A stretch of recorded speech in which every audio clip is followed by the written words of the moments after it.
자, 창세기 19장.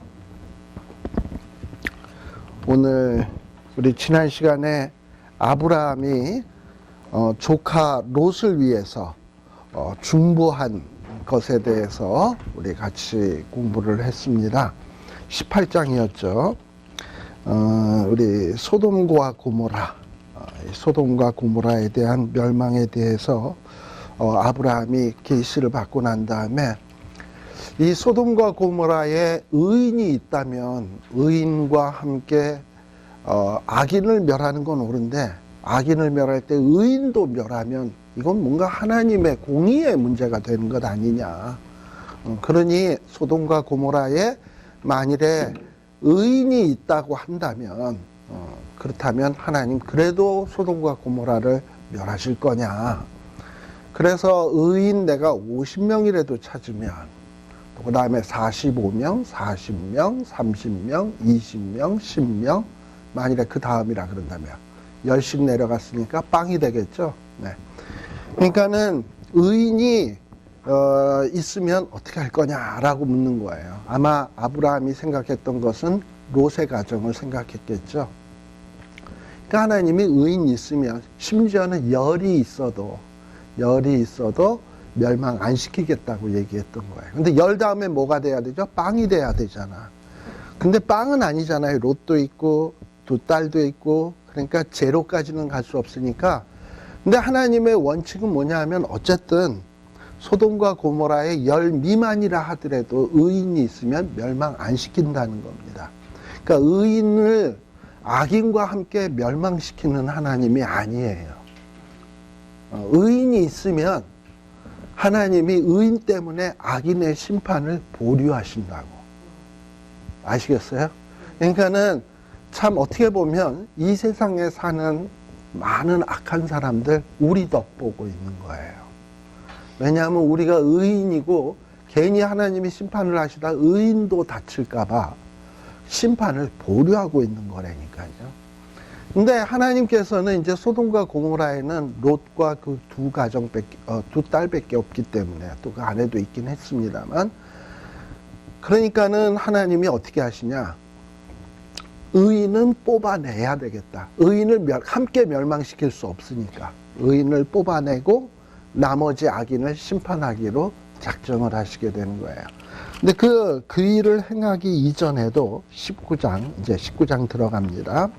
19장에 하나님이 마지막으로 어쨌든 이 소돔과 고모라에 과연 정말 의인이 있는가 없는가 확인하기 위해서, 또 확인할 뿐만 아니라 진짜 이 두 천사의 목적은 뭐냐 하면, 의인이 있다면 그 의인을 이 두 천사가 인도해 내는 거예요. 왜냐하면 의인을 악인과 함께 멸망하게 할 수 없으니까 끄집어내기 위해서 두 천사가 소돔 땅에 가게 됩니다.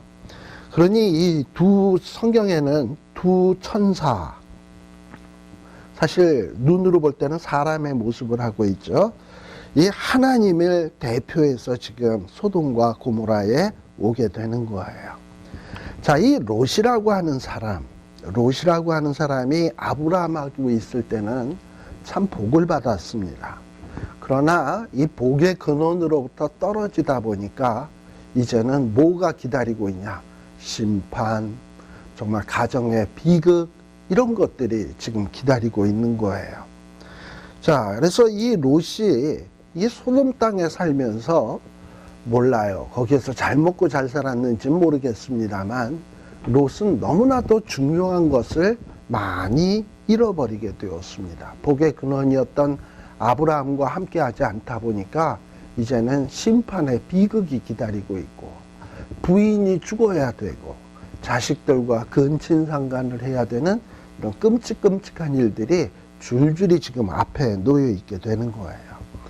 근데 이 롯이 이 소돔과 고모라의 땅을 선택할 때는 어떠했습니까? 소돔과 고모라의 땅이 여호와의 동산 같고 에덴 동산 같았다 그랬어요. 정말 눈에 보기에 아름다운 곳이었습니다. 그래서 선택을 했던 거예요. 그러나 이 소돔과 고모라가 눈으로 볼 때는 그 땅은 아름다운지 모르지만 그 땅에서 사는 사람들이 어떤 사람인가 하는 거를 잘 알았어야 해요. 근데 이 소돔과 고모라에 사는 사람들은 정말 하나님에 대한 두려움이 없이 죄를 먹고 마시고 사는 악인들이었거든. 그러나 우리 성경에 보면 시편 1편에 보면 복 있는 사람은 꾀를 쫓지 아니하며 죄인의 길에 서지 아니하며 오만한 자의 자리에 앉지 아니하고 오직 여호와의 율법을 즐거워하여 그 율법을 주야로 묵상하는 자로다 라고 돼 있잖아요. 그러니 이 롯은 지금 누구랑 함께 하고 있어요? 악인들과 함께 거하고 있잖아. 그러니 복을 받을 수가 없는 거예요. 네. 그러다 보니까 이 악인들과 함께 살다 보니까 여러분들 전에도 제가 한번 얘기한 적이 있습니다만 백로 노는 곳에 까마귀야 가지 말라 이렇게 얘기합니까? 아니면 까마귀 노는 곳에 백로야 가지 마라 이래 얘기합니까? 지금 뒤에 얘기식으로 하죠. 왜 그렇지요? 이 까마귀랑 백로가 있으면 누가 누굴 닮는다? 백로가 까마귀를 닮지 까마귀가 백로를 닮는지는 않아요. 악인과 선인이 있으면 누가 누구에게 물든다? 선인이 악인에게 물들게 돼 있지. 악인이 선인들에게 물드는 경우는 거의 그건 정말 거의 불가능에 가까울 정도로 별로 없어요. 그런데 이 롯이 소돔에 살다 보니까 바로 이렇게 그의 마음도 악인들과 함께 있다 보니까 그의 영혼도 점차로 타락해지기 시작을 한 거예요. 그래가지고 이 롯은 참 이 19장에 보게 되면 나중에 보면 자기의 딸들을 물론 손님을 지키기 위해서 그 손님의 안전을 위해서 자기 딸들을 내주겠다라고 제안을 하는데 아니 손님의 안전도 중요하지만 딸들을 내주면 이건 집단 강간을 당하는 것인데 어떻게 그런 제안을 할 수 있을까? 뭔가 이게 좀 사고 구조가 뭐 요만한 큰 악을 막기 위해서 조그만 악은 사용해도 된다라는 어떤 이런 세속적인 어떤 이런 생각으로 가득 차기 시작을 한 거예요, 롯이. 네. 그래서 그의 어떤 삶의 태도, 그리고 또 나중에는 이 딸들과 근친상간을 벌이게 되는, 물론 롯은 술에 취해가지고 무의식의 상태이긴 합니다만은, 그러나 어쨌든 하나님이 썩 기뻐하는 모습을 보이지 않는 이런 모습을 보게 돼요. 다 이게 뭐냐?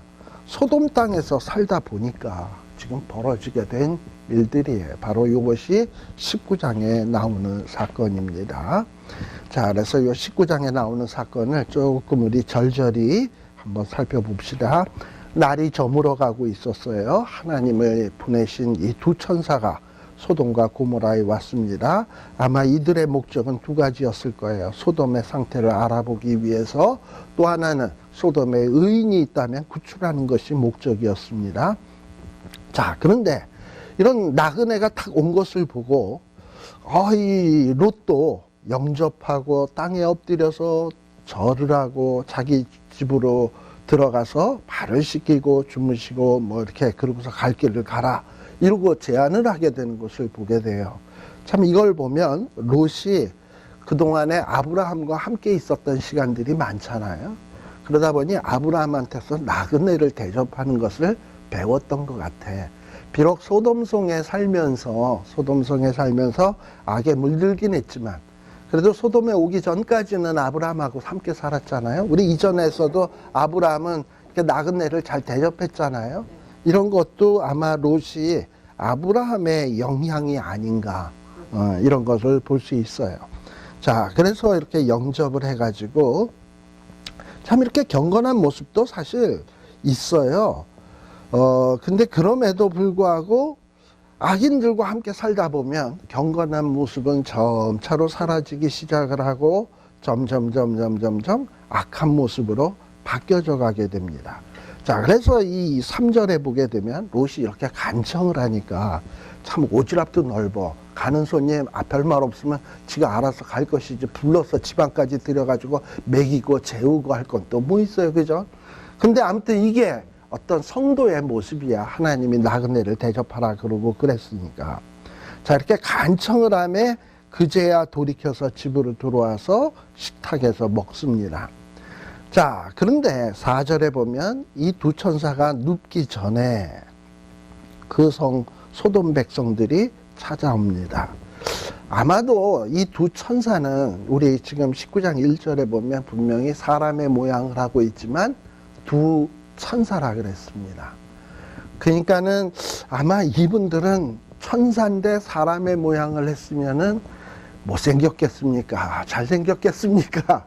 천사인데 사람의 모양을 했는데 뚱뚱하고 그냥 얼굴도 이상하게 생기고 이런 모습으로 천사가 변장을 했을까?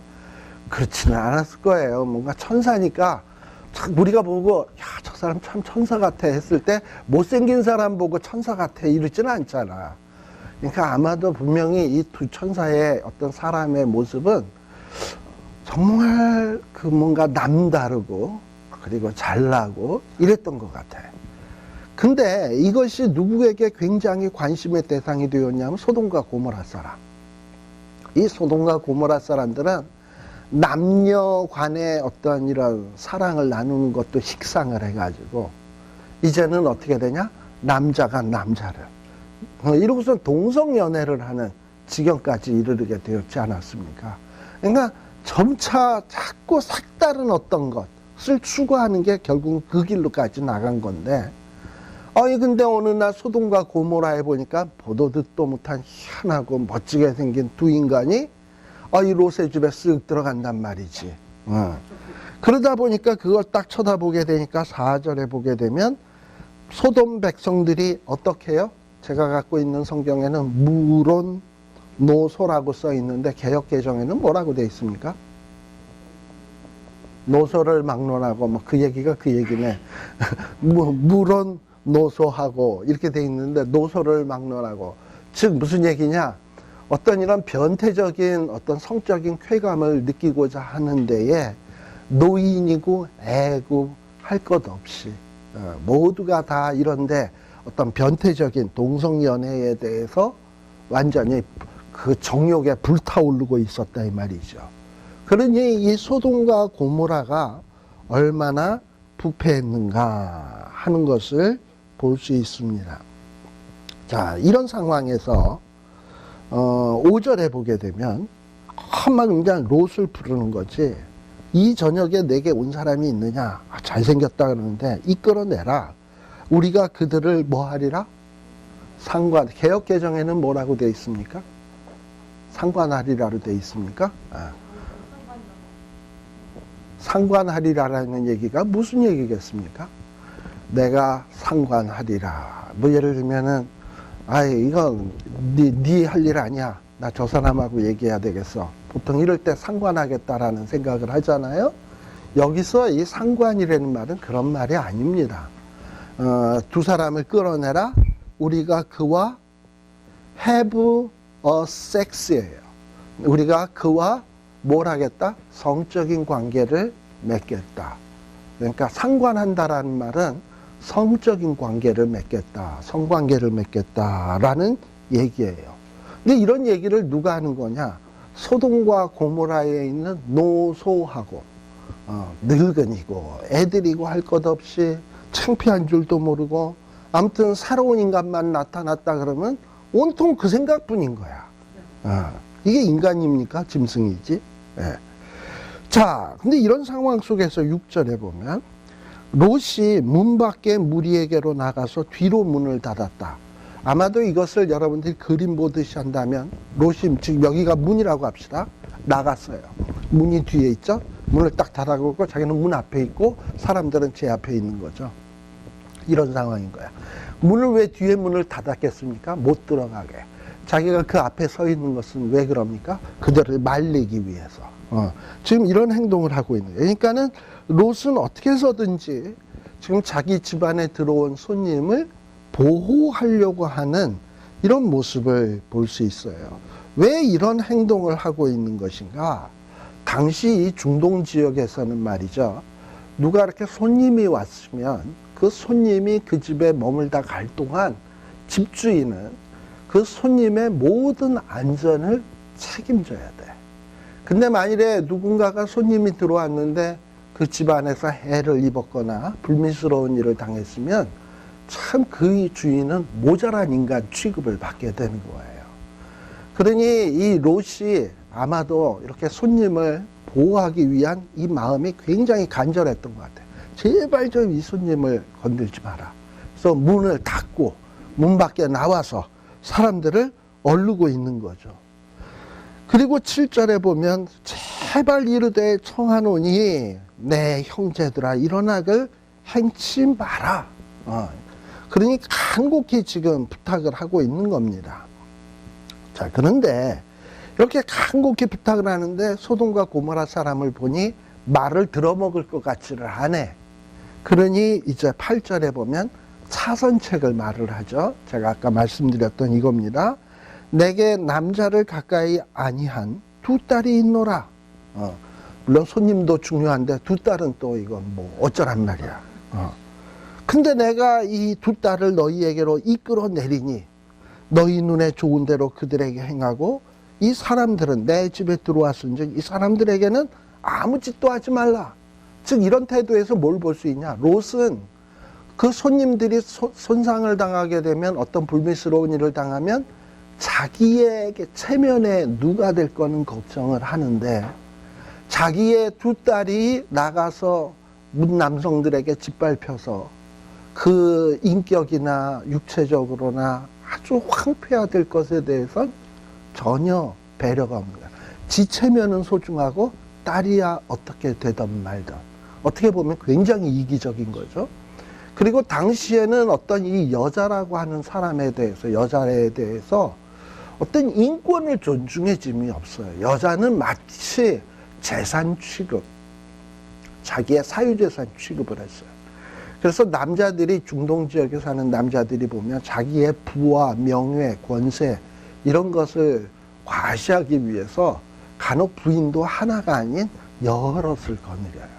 그러니까 자녀를 많이 두는 사람이 뭔가 이렇게 파워 있는 사람으로 인정. 그러다 보니까 이 중동 지역 사람들이 일부 다쳐 이런 행동을 하잖아요. 그러다 보니 이런 여자를 애 낳는 기계 정도로 생각을 하지 여자를 어떤 인격을 가진 존재로 생각하지 않았다 이 말이에요. 그러니까 자기의 두 딸에 대해서도 역시 그런 거예요. 그러니 이 두 딸을 내줄 테니 손님은 어쩌지 마라. 그리고 이 두 딸이 물론 여기에 보면 8절에 보면 남자를 가까이 아니한 두 딸이라 했습니다만 이 두 딸은 뭐가 있습니까? 약혼자. 약혼자들이 있잖아요. 근데 만일에 이 두 딸을 내보내서 몸을 더럽히게 만들었다? 그러면 이 롯은 그 사위 될 사람들에게도 역시 죄를 짓는 거예요. 그러니 사위의 마음 같은 거는 아랑곳도 없고 두 딸의 어떤 안전에 대해서도 아랑곳도 없고 롯은 오로지 이 두 손님이 나가서 해를 입음으로 인해서 자기가 동네 사람이나 이 어떤 지역 사람들에게 아주 어리석고 보잘것없는 인간 되는 것이 두려운 거야. 그러니 이 롯은 굉장히 이기적인 사고방식에 지금 물들었던 이런 모습을 띄우게 되는 거예요. 지금 이 두 손님을, 두 천사를 내어달라고 하는 사람들도 뭡니까? 이 사람들은 오로지 자기 쾌락을 위해서라면 사람을 더럽히든 죽이든 이건 상관없어. 자기만 쾌락을 누리면 돼. 이게 뭐냐? 소돔 사람들의 사고방식인 거예요. 근데 오늘날의 사고방식도 이런 사고방식을 가지고 사는 사람들 많지 않나요? 나만 쾌락을 누리면 남의 행복이야 어떻게 됐든 어쨌든 남의 미래야 어떻게 되건 말건 내가 누리고 내가 즐기면 되지. 그리고서 남을 죽이기도 하고 남의 가정을 파탄을 내기도 하고 남에게 피눈물을 흘리게 하고 그러면서도 자기만 어떤 유익을 얻으면 되는 사람들 있잖아요. 이게 악한 사람들의 사고방식입니다. 그러나 하나님의 사람들은 어떤 사람이냐? 사랑하는 사람들이거든. 근데 사랑은 어때요? 자기의 유익을 구치 않고 무례히 행치 않고 이렇게 사는 사람들이거든요. 그러니까 이 소돔 사람에게는 전혀 그런 모습을 찾아볼 수 없어요. 근데 그런 어떤 사고방식이 롯도 물든 걸 보게 되면 참 이렇게 악이라고 하는 것이 무서운 거구나. 자, 이런데 이렇게 이 롯이 간곡히 말리는데 9절에 보면 소돔과 고모라 사람들이 말하기를 뭐라고 얘기하냐? 롯 보고, 자, 무론대소, 거기서 나이 많은 노인이 이런 얘기했다면 또 괜찮은데, 노인께서 너는 물러가라 이렇게 얘기를 했다면 모르겠는데, 또 어린 놈이 롯 보고 너는 물러가라 이렇게 해서 말을 막 푹푹 까면서 이렇게 얘기를 했다든지, 뭐 또는 9절에 보면 우리 성경에는 뭐라고 되어 있습니까? 롯 보고 뭐라고 얘기해? 이놈아, 이러고 얘기를 한단 말이죠. 자, 여기서 히브리어에서도 역시 마찬가지예요. 이 이놈이라고 하는 이 말은 굉장히 롯을 지금 비하해서 지금 이야기를 하고 있는 겁니다. 자, 이게 도대체 무슨 얘기냐? 아마도 이놈이 이러고서 이제 얘기를 하는데, 이거는 뭐냐면 롯에 대해서 전혀 존경함도 없고 인정하지도 않겠다는 거죠. 근데 아마도 모르긴 몰라도 이 롯은 아브라함하고 있을 때 거부가 되었잖아. 그래가지고 지금 소돔에 딱 들어왔을 때 아마 소돔성에 살면서 이렇게 좀 지도자급에 좀 있었을 거예요. 부도 있고, 그 당시에는 부도 있고 명예도 있고 재산 많으면 그렇게 되는 거니까. 그러다 보니 이 소돔과 고모라에서 사는 롯이 어떤 소돔과 고모라 사람들이 자꾸 죄를 짓고 악한 길로 가면, 야, 그러면 안 돼. 어떻게 사람이 그 동성연애를 하고 그럴 수 있냐. 인간답게 살아라, 인간답게. 그러면 그때 사람들은 픽픽거리면서 저 타지에서 온 주제에 지가 뭐 잘났다고 우리한테 가르치려고 그래. 그러면서 이렇게 그 마음으로 꼽다라 그러나? 아니, 꼽다. 이 꼬운 심정이 속 안에 이렇게 잠재되고 있었던 거예요. 그러다 보니 이 지금 롯이 이런 하는 행동에 대해서 롯을 존경하지도 않고, 이놈이 이제는 우리를 가르치려 드네, 지금 이러고 얘기하는 거예요. 이게 바로 지금 몇 절에 나오는 얘기냐? 9절에 나오는 거예요. 이놈이 들어와서 그냥 우리가 살게 해주는 것만도 고맙게 여겨야 되는데, 이제 우리가 가만히 있다 보니까 그냥 이게 머리 꼭대기까지 올라서 가지고서는 우리의 법관 노릇까지 하려고 하는구나. 지금 이러는 거야. 그러니 우리가 이제 두 천사보다 너부터 해야겠다, 이러고서 막 문을 깨부수려고 하는 거죠. 이쯤 되면 이건 뭐죠? 옛날에 우리 노무현 대통령이 하던 말식으로 막가지 하는 거 아닙니까? 지금 막가지 하는 거야. 지금 막 문을 깨부수고 지금 난리가 난 거죠. 자, 그랬더니 10절에 그 사람들은 누구겠습니까? 집안에 들어왔던 두 천사예요. 두 천사가 손을 내밀어서 롯을 확 끌어들이고 문을 닫고, 그리고 문 밖에 있는 이 사람들을 나이 많건 적건 간에 눈을 확 어둡게 만들어버렸어. 소경을 만들었단 말이죠. 네. 자, 그리고 그 다음에 또 12절에 보면 드디어 이제 무슨 얘기가 나오냐. 그 사람들이 롯에게 이르되, 야, 니게 이외에 내게 속한 자가 있느냐? 내 사위나 자녀나 성 중에 내게 속한 자들은 다 성 밖으로 이끌어내라. 자, 아까 이 두 천사가 온 목적은 이 소돔과 고모라 안에 의인이 있으면 의인을 찾아서 구원해내는 거라 그랬습니다. 아니, 아마 이 두 천사가 보기에는 그나마 롯하고 롯의 식구들은 구원해야 되겠다고 생각을 한 것 같아요. 그리고 롯에게 속한 자들은 구원해야 되겠다고 생각을 한 것 같아요. 그런데 우리가 롯의 식구가 누가 있습니까? 여러분들이 아는 식으로 얘기하면 롯, 두 딸, 부인, 그 총 몇 식구? 네 식구. 자, 근데 질문 12절에 보면 이외에 내게 속한 자가 또 있느냐? 내 사위는 뭐 직접적인 가족은 아니죠. 그런데 그 다음 단어 자녀는 보통 뭘 자녀라 그래요? 아들과 딸. 그쵸? 자, 그러면 롯에게 아들이 있습니까?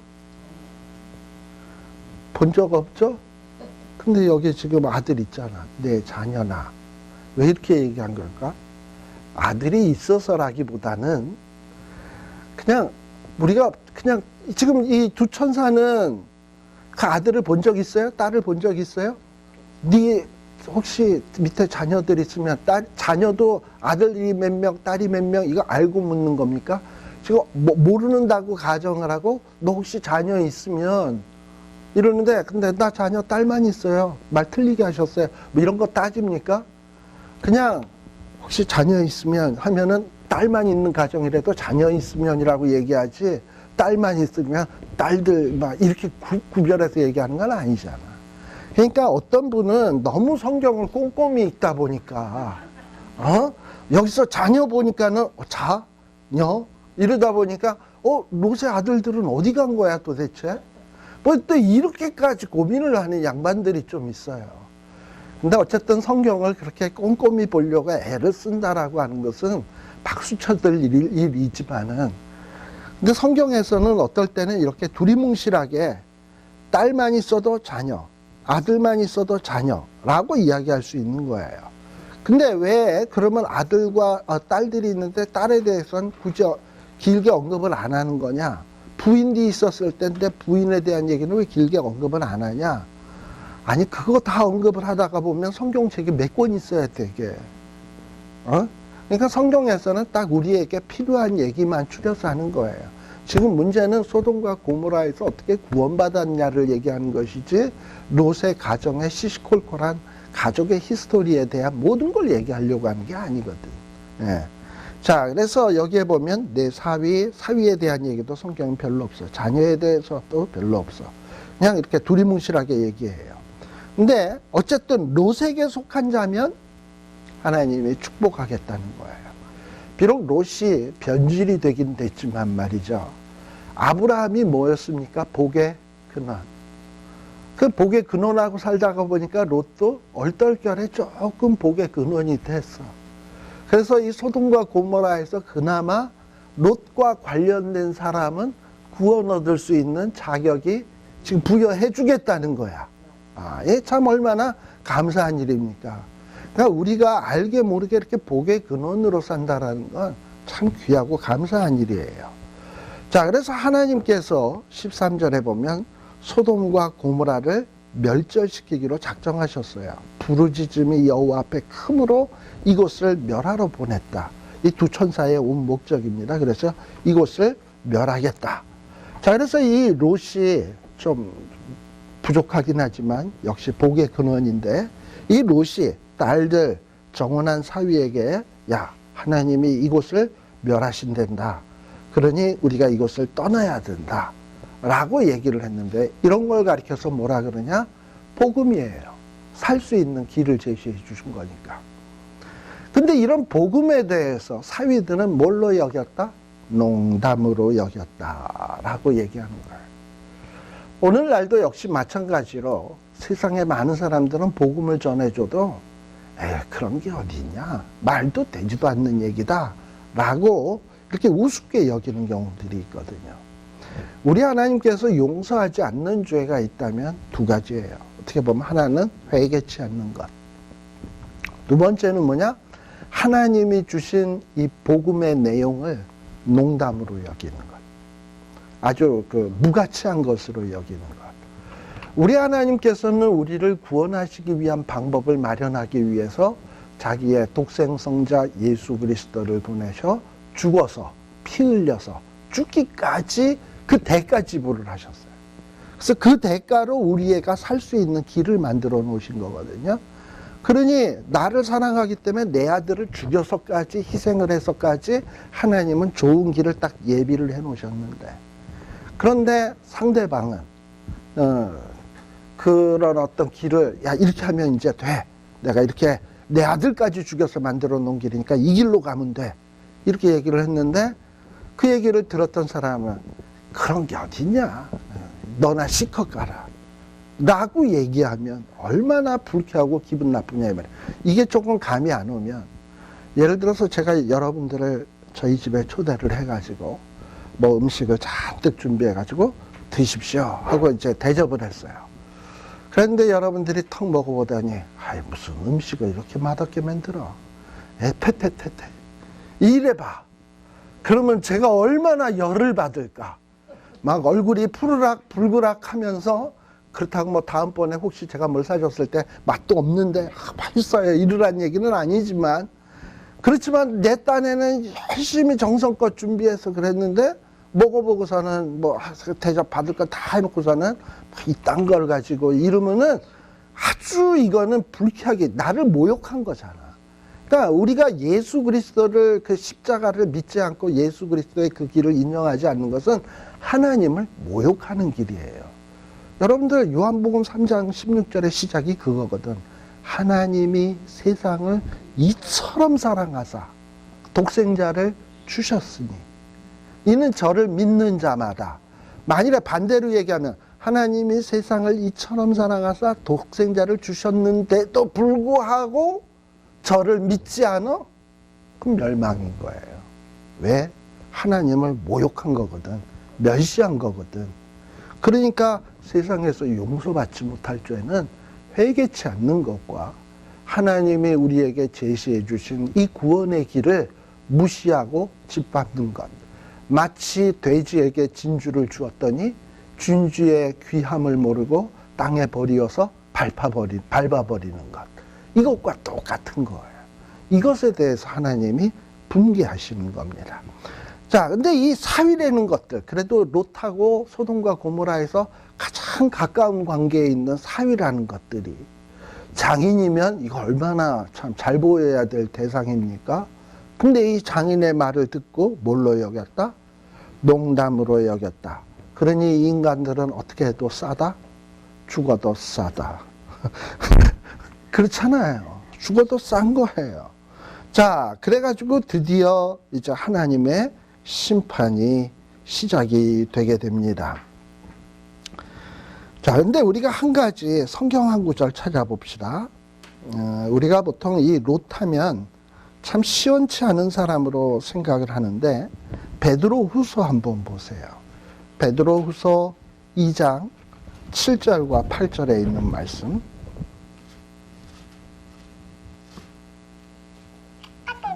아이고.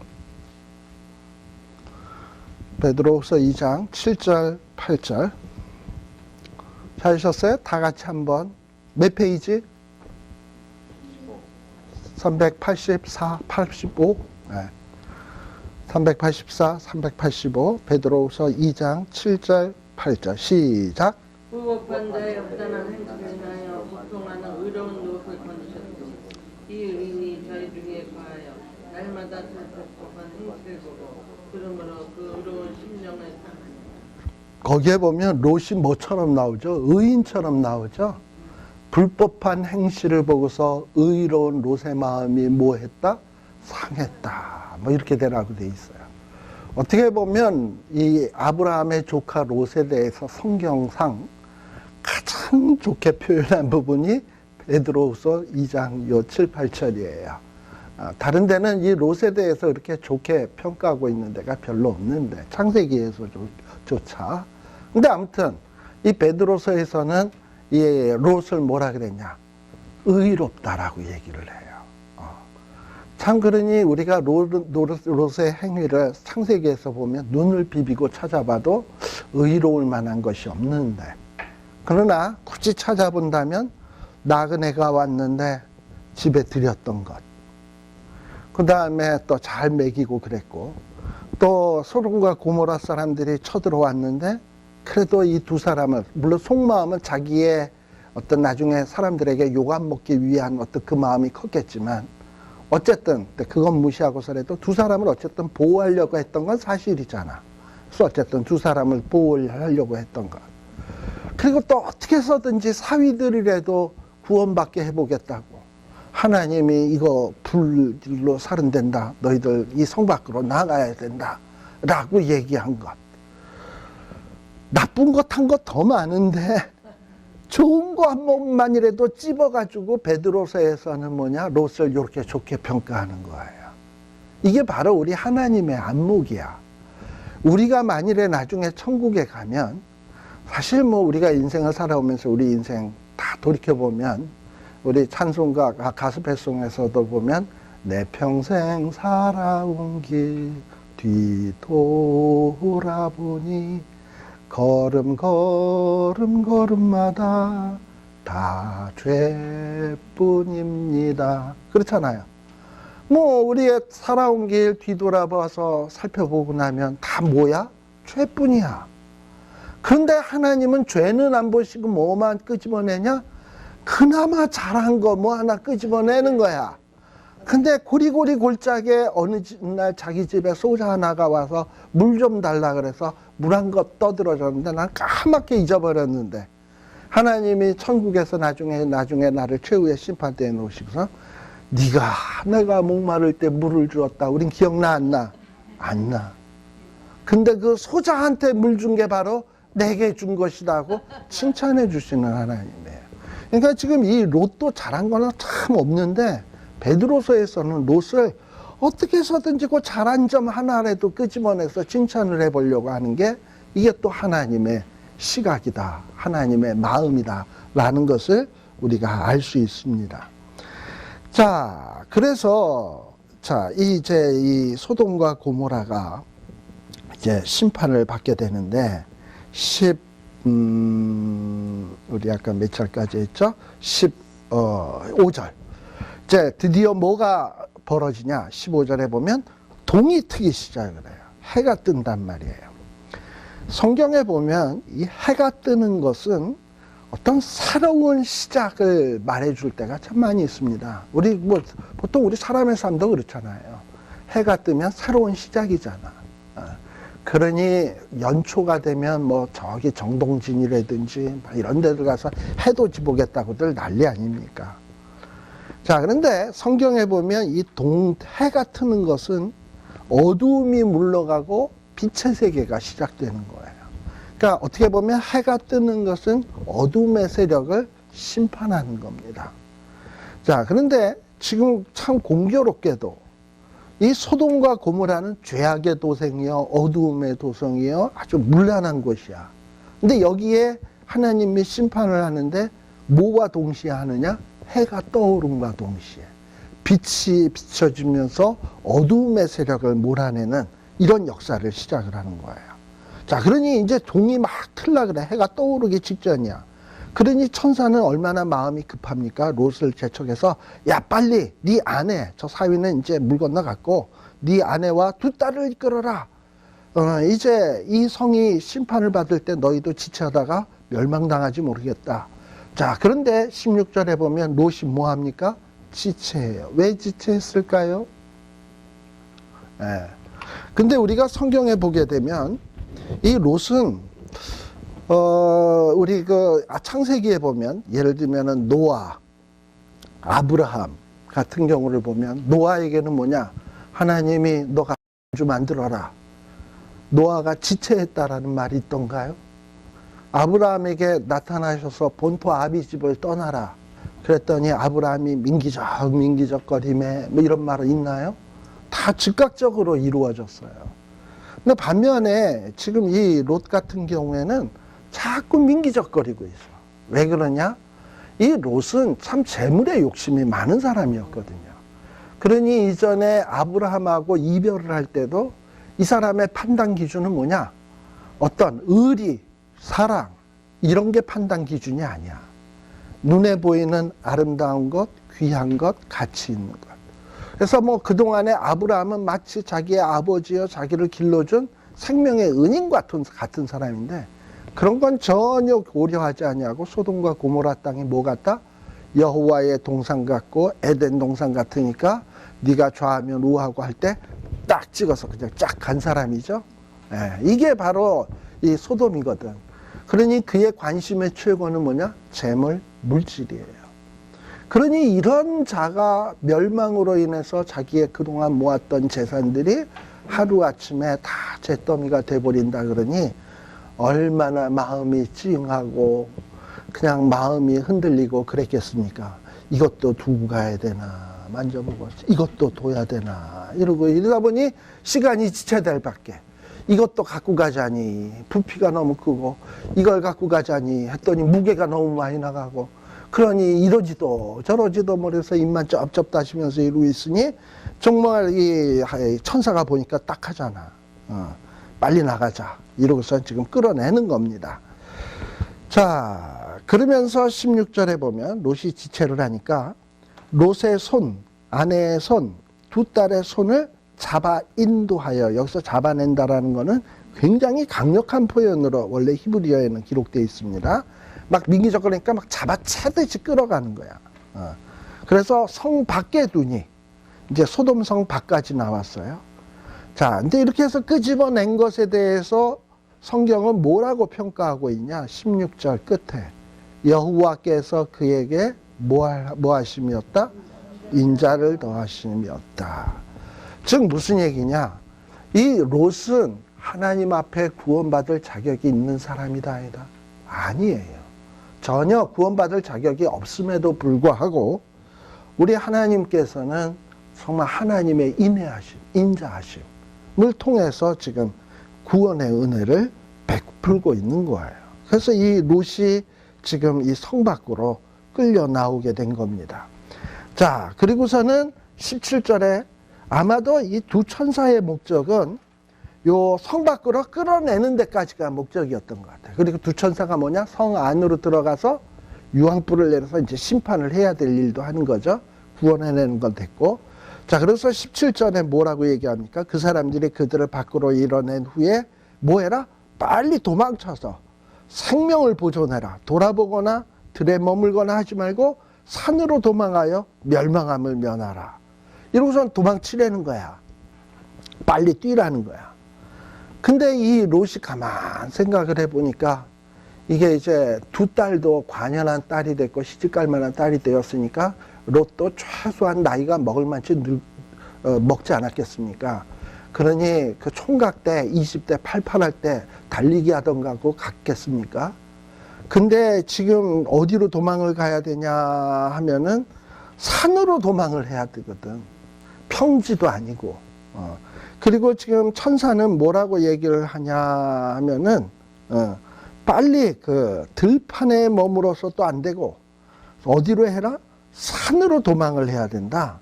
이러니 산으로 향해서 뛰어야 되는데 평지보다도 훨씬 더 힘들 텐데 자신이 없는 거야. 자, 그리고 또 19절. 그래가지고 지금 뭐라고 얘기하냐. 내가 산까지 도저히 갈 수가 없다. 해보지도 않고. 이러고서는 지금 핑계를 대고 있는 거야. 그러다가 20절에 보면 저기 성이 하나 보이는데, 조그만 성이 하나 보이는데 도망하기도 가깝고 찾기도 하오니 나로 그곳에 도망하게 하소서. 이 성은 작은 성이 아니니까 내 생명이 보존되리이다. 라고 얘기를 합니다. 자, 여기에 보면 작은 성이 아니니까 내 생명이 보존된다라는 얘기는 무슨 얘기겠습니까? 자기 딴에는 성이 작으니까 하나님이 은혜를 조금만 내려도 그 성이 작으니까 구원받을 수 있다. 큰 성은 구원받으려면 하나님이 큰 은혜를 내려야 되는데 하나님은 작은 성에 대해서는 작은 은혜만 내려도 구원받지 않겠는가. 그러니까 어떻게 보면 하나님에 대해서 정말 제대로 모르는 거야. 하나님이 원하시면 큰 성이 뭐가 뭐 있습니까? 그냥 구원받는 거지. 그러니까는 지금 이 롯은 뭐냐? 뛰어보지도 않고 힘들어서 못 가겠다 그러고 또 이 작은 성이니까 하나님이 조금만 은혜 내려도 구원받을 거다. 그러니까는 큰 성인 경우에는 하나님이 구원할 수 있을란가 못 쓸란가 그건 잘 모르겠는데 작은 성은 그래도 하나님이 너끈히 구원하지 않겠는가. 그러니 이 롯의 마음속에는 하나님에 대해서 과소평가하는 어떤 이런 마음의 태도를 볼 수가 있어요. 그렇잖아요. 예. 그런 모습을 볼 수 있다 이 말이죠. 자, 그러니 이 롯의 신앙의 상태가 참 엉망이거든요. 근데 그럼에도 불구하고 뭐라고 얘기를 하냐? 21절. 그가 그에게 이르되 내가 이 일에도 내 소원을 들었은즉 너의 말하는 성은 멸하지 않겠다. 네가 그렇게 그렇다면 그래 저 조그만 성으로 들어가라. 그리고 그 성 멸하지 않겠다. 지금 그렇게 허락을 해준 거예요. 그러니 이 롯은 정말 구원받을 자격이 없는데도 불구하고 정말 하나님이 일보 양보하고 십보 양보하고 백보 양보해서 지금 구원받는 게 누구냐면 롯이야. 그리고 이 조그만 성 소알, 이 소알은 덕분에 어쩌면 이 롯이 이 조그만 성으로 가겠다고 하지 않았다면 이 소알성도 소돔과 고모라가 멸망할 때 같이 멸망하지 않았을까. 그런데 그나마 이 롯이 들어갔으니까 하나님은 절대 의인이 있는 곳은 심판 안 한다 그랬잖아요. 이 소알은 멸망시킬 수가 없는 거지. 그니 이 소알은 누구 덕을 본 거다? 한심하지만 롯의 덕을 본 거예요. 이게 세상이 바로 우리 덕을 보고 있는 거예요. 그래서 우리는 참 귀한 존재입니다. 23절에 보세요. 소알에 딱 들어가니까 뭐가 돋았습니까? 해가 돋았어. 여러분들 말라기 3장에 보게 되면 마지막 때에 의로운 태양을 비추게 시켰다 그랬죠. 또 의로운 태양을 통해서 거기서는 말라기에서는 뭐가 나오냐? 3장에서는 치료하는 광선을 바라겠다 라고 돼 있어요. 이 어둠 속에서 이리저리 상처 입은 하나님의 양떼들에게 하나님께서 의로운 태양이 떠올라서 치료하는 광선을 바라시지만, 그러나 하나님의 의로운 해가 떠올랐을 때 죄인들에게는 어떻게 하냐? 마치 이 소돔과 고모라에 유황불을 퍼붓는 것처럼 그들에게는 심판의 불을 내리시게 되는 거예요. 그렇게 되면 이 악인들은 어떠하냐? 산하 바위야 나를 가리우라 그럽니다. 그런데 지금 여기에 보면 23절에 보면 해가 돋는다. 해는 어제도 돋았고 내일도 해는 돋고 또 모레도 해는 돋는 것 같아요. 우리가 그렇게 오할 게 아니라 그렇잖아요. 맨날 여태까지 해는 떴잖아요. 그러다 보니 사람들은 이 해가 뜬다라고 하는 것을 지극히 당연한 것으로 받아들여. 해 뜨는 것을 보면서 이 날이 마지막이구나 라는 것을 느끼고 사는 사람은 많지 않습니다. 그냥 오늘도 어김없이 해는 떴구나 이렇게 생각하지. 그런데 하나님의 심판의 때는 이렇게 갑자기 확 하다가 심판이 오는 게, 이상한 일이 있다가 심판이 생기는 게 아니라 지극히 평범한 가운데서 갑자기 턱 생기는 거야. 이렇게 해가 떠올랐어요. 딴 날하고 다를 것 없이. 근데 그날은 뭐냐? 해가 떠서 평온한 게 아니라 그냥 해 떠오르자마자 유황불이 쏟아져 내리기 시작한 거예요. 이게 소돔과 고모라의 마지막 날이었던 거예요. 우리 주님의 재림의 날도 마찬가지일 거예요. 해는 딴 때와 똑같이 재림의 날도 해는 뜰 거예요. 근데 해는 뜨고 평상시와 같이 똑같이 생활을 하는데 갑자기 천사의 소리와 그 천사장의 호령하는 소리가 들리면서 우리 주님이 재림하시게 돼요. 이게 우리 주님의 재림의 때예요. 그래서 똑같이 일을 하고 있는데 하나는 들리움을 받고 하나는 그대로 머물고 하는 일들이 생겨나게 됩니다. 준비되어진 자는 들리움을 받지만 준비되어지지 않은 자는 그대로 머무름을 받는다 그랬어요. 누가복음 17장에 보게 되면 17장 20절 이후에 보게 되면 하나님이 노아의 때, 롯의 때를 이야기하면서 인자의 임함도 이와 같을 것이다. 그러면서 노아의 때에 사람들이 먹고 마시고 시집가고 장가가고 하는데 홍수가 나서 멸했다. 또 롯의 때는 사람들이 사고 팔고 심고 집을 짓는데 갑자기 하늘에서 유황불이 내려서 그들이 멸망당했다. 바로 인자의 임함도 이와 같을 것이다 라고 누가복음 17장에 분명히 기록하고 있죠.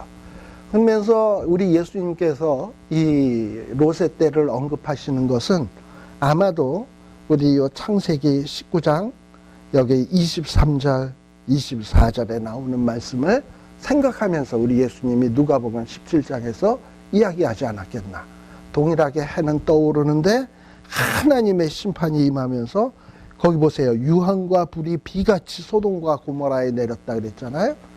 근데 이 소돔과 고모라에는 땅에 뭐가 많으냐?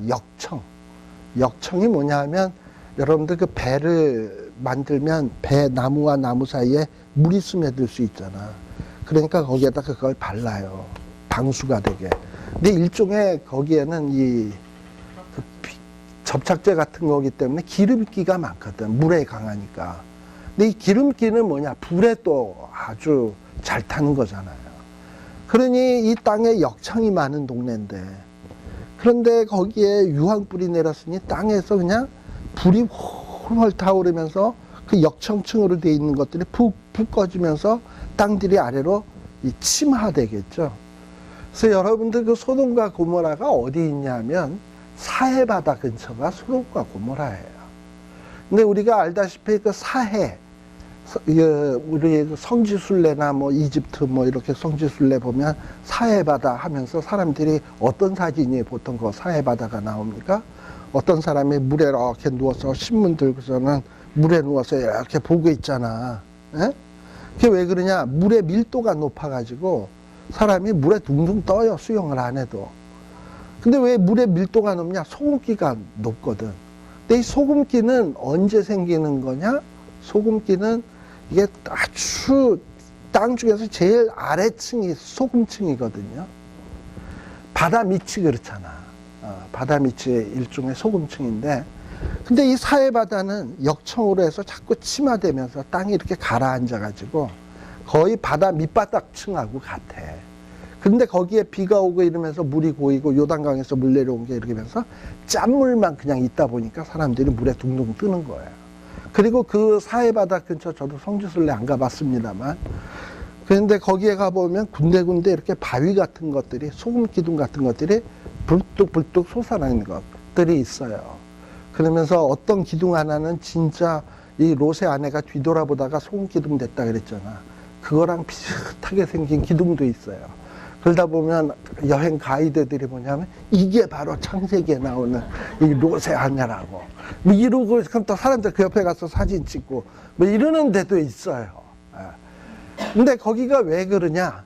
이렇게 역청이 많았던 곳이라서 이렇게 침하되면서 아주 지금은 정말 아주 황폐한 땅이 돼버렸지만 이전에는 어떻다? 여호와의 동산 같고 에덴 동산 같았다라고 돼 있어요. 소돔과 고모라가. 자, 그러니 그렇게 좋았던 것이 하나님이 축복을 거두시고 심판을 내리시니까 그렇게 황무한 것으로 변해. 그러니 사람에게 주어진 좋은 것, 하나님이 은혜로 붙잡아 줘야 좋은 것이지, 붙잡았던 손을 거두시고 그리고 하나님이 심판하신다면 그건 모든 것은 정말 비참한 것으로 변화될 수밖에 없다라는 겁니다. 그래서 결국은 소돔과 고모라가 그야말로 다 멸망을 당하게 되는 이런 일이 생겨지게 됩니다. 그리고 또 뭐냐? 26절에 보면 롯의 아내는 뒤를 돌아본 거로 소돔 기둥이 되었다. 근데 이 뒤를 돌아보았다라고 할 때 그 뒤돌아보았다라는 요 말을 원래 히브리어로 보면 어떤 뜻이냐면 자세히, 아주 계속 어떤 그 미련을 가지고 쳐다보는 거, 그런 거예요. 그냥 단순히 휙 하고 돌아본 게 아니라, 아, 내가 두고 온 거 저거 진짜 다 타나? 저거 타는 거를 어떻게 좀 중지시키고 끄집어낼 수 있는 방법은 없을까? 해결책은 없을까? 미련을 두고 찾아보는 거, 그거야. 지금 롯의 아내가 뒤돌아본 거는 바로 그런 돌아봄이란 말이에요. 자, 그렇게 돌아보니까 어떻게 되었냐? 소금 기둥이 되었다라고 되어 있는 거예요. 자, 그리고 아브라함은 어디 있었냐? 아침에 일찍 일어나 해가 뜰 때 여호와 앞에 섰던 곳에 이르러. 여기 여호와 앞에 섰던 곳이라 그런다면 처음에 이 두 천사와 또 한 분이 또 왔었죠. 그땐 세 사람이 왔죠. 세 사람이 왔을 때 아브라함이 잘 대접을 했고, 이 두 사람들이 뭐 소돔과 고모라로 간다 그러니까 마중 나와서 배웅했던 곳 있죠. 예, 바로 거기까지 온 거예요.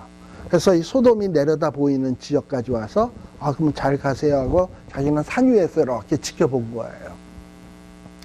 근데 지금 이 아브라함은 왜 이곳에 왔냐?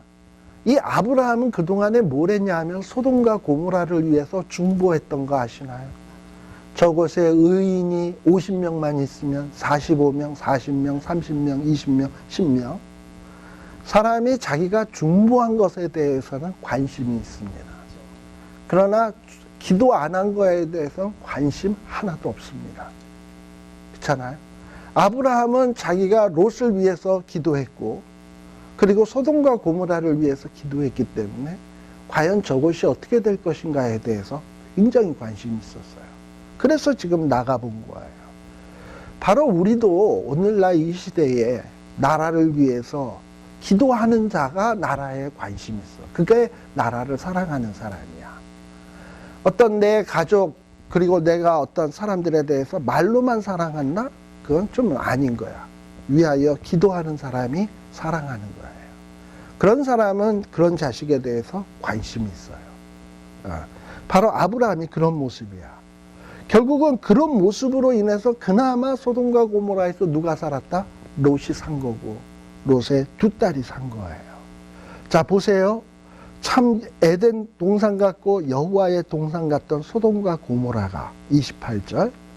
지금은 눈을 들어 살펴보니 그야말로 무슨 원자탄 떨어져가지고 다 불에 탔고 연기만 이곳저곳에서 모락모락 올라오리는 그 에덴 동산 같던 곳이 이런 형태로 바뀌어졌다. 얼마나 이게 참 마음이 착잡하겠습니까? 아브라함이 보니까. 그래도 그나마 감사한 것은 뭐냐? 하나님께서 롯은 살려주셨구나. 그래서 29절에 보게 되면 하나님이 롯을 구하신 이유, 그래도 이 롯이 죽지 아니하고 살아난 이유를 뭐라고 설명을 하냐? 아브라함을 생각하사. 그래서 저는 여러분들이 이 땅 위에서 복의 근원으로서 살아야 된다, 복의 근원으로서 살아야 된다, 이런 얘기를 많이 듣잖아요. 그 얘기는 무슨 얘기냐? 여러분들도 이 시대, 이 나라, 이 미국, 우리 대한민국, 여러분의 교회, 여러분의 가정을 위해서 기도하면 하나님이 어떨 때 여러분의 가정이나 나라나 이 시대를 심판하실 때 여러분이 기도를 했다면 여러분의 기도를 생각하사 그 중에서 뭔가 여러분의 기도 때문에 뭔가 하나님이 긍휼을 베푸시고 은혜 베푸는 일이 있다 이 말이에요. 그렇다면 여러분은 무슨 역할을 한 거냐? 복의 근원의 역할을 감당하신 거야. 그러니 복의 근원의 역할을 감당한다라는 것을 너무 세게 생각하면 돼. 아, 내가 복의 근원이 돼야 되니 이제 집 팔고 논 팔고 비즈니스 팔고 다 팔고 이제 해가지고 아프리카로 가야 되겠다. 인도로 가야 되겠다. 아유, 너무 그러지들 마세요. 뭐 지금 여태까지 그럴 거였으면 하나님이 벌써 여러분들 젊을 때 신학교 보냈고 선교 훈련 받게 했고 그게 목적이었다면 그런 거야. 그런데 여태껏은 그냥 이렇게 일반 생활을 하다가 이제 머리도 안 돌아가는 마당에 하나님이 이제 불러서 선교사 만들겠다, 신학교를 보내겠어, 뭘 하겠어요. 이제는 지금 우리 삶의 처지에 있어서 그냥 성경 공부를 해야 되겠다 그러면 이렇게 토요일 날 와서 하고, 그리고서는 복의 근원으로 산다는 게 꼭 선교사로 가는 것만이 아니고 목사가 되는 것만이 아니고 내가 좀 새벽에 혹은 내 기도에 골방해서 그리고 내가 낮에 잠시 틈을 내서라도 내 나라, 내 가정, 그리고 내 교회 위해서 내가 기도해야 되겠구나. 그렇다면 우리 하나님께서 어떤 역사를 하실 때 나의 기도를 생각하사 하나님이 어떤 역사를 하실지 어떻게 아냐 이 말이지. 이게 복의 근원인 거예요. 아브라함의 모습은 이런 것들이 아름다워요. 그래서 우리가 신앙생활을 너무 속세를 떠나서 이상한 행동을 해야만 신앙이 좋은 거고, 그냥 일반 생활 속에서 이렇게 먹고 마시고 이렇게 생활하는 거는 뭐 신앙이 별로 좋지 않고 세속적인 걸로 이렇게 생각을 하는데 절대 그렇지 않습니다.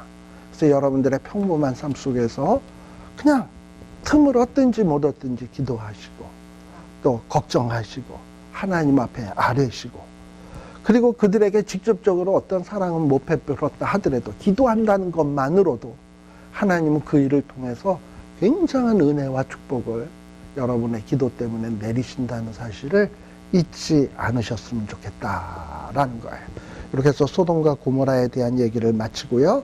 시간이 좀 많이 지났습니다. 잠시 쉬었다가 또 그 다음 내용 살피도록 하겠습니다.